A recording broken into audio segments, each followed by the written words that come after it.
Remember I mentioned the greatest offense in Christianity from the beginning of the Bible, that there is a God who creates us, has authority over us, to whom we are accountable. Will you tell any person in our culture that today? Tell someone that there is a God who sustains, owns, defines, rules, and will one day judge him or her, and that person will balk in offense. Every person would, because every person has. All of us, without exception.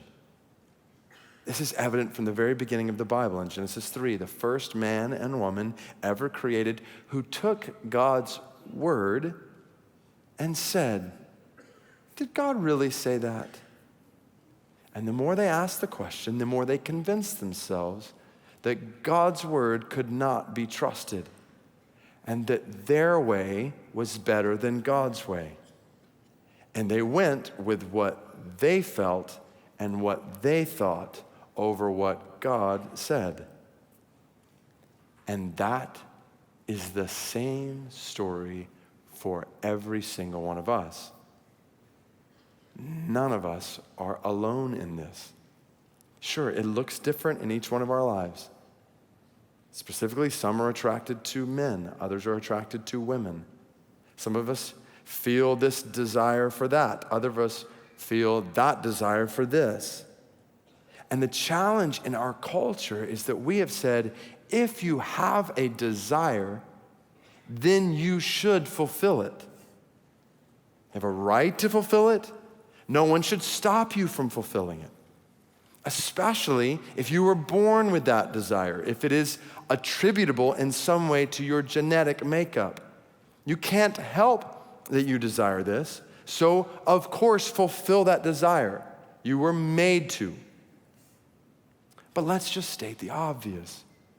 We all know this. There are many desires we have that we choose not to fulfill. Even desires that we believe are attributable to our genetic makeup. Take, what some might say is an extreme example, but a report in Time magazine that says infidelity may be in our genes. So does that mean that a married man who has a desire for a woman who is not his wife must fulfill that desire in order to be happy or to be fully himself?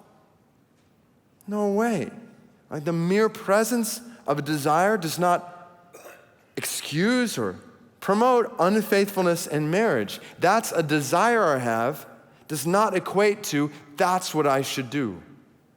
So the point is, we all have hearts that are prone to sexual confusion and question, the deviation from God's good design for us, temptation to go against God. This is why we could never say God would not allow someone to be born with a bent toward sexual confusion or deviation or rebellion, because the reality is we are all born that way.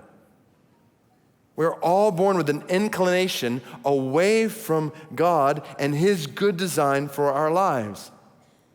Now, as we've said, our inclinations, our questions, our temptations are different. Part of the mystery of this fallen world is why certain people have certain desires while other people have other desires. We don't always choose our temptations, but we do choose our reactions to those temptations, which is why this issue is so important in not just our lives. We think about our children's lives. When children and teenagers are going through puberty, experiencing the height of sexual confusion and questions, all kinds of questions that every one of us as a teenager inevitably has had, and potential deviations and temptations to go against God's design.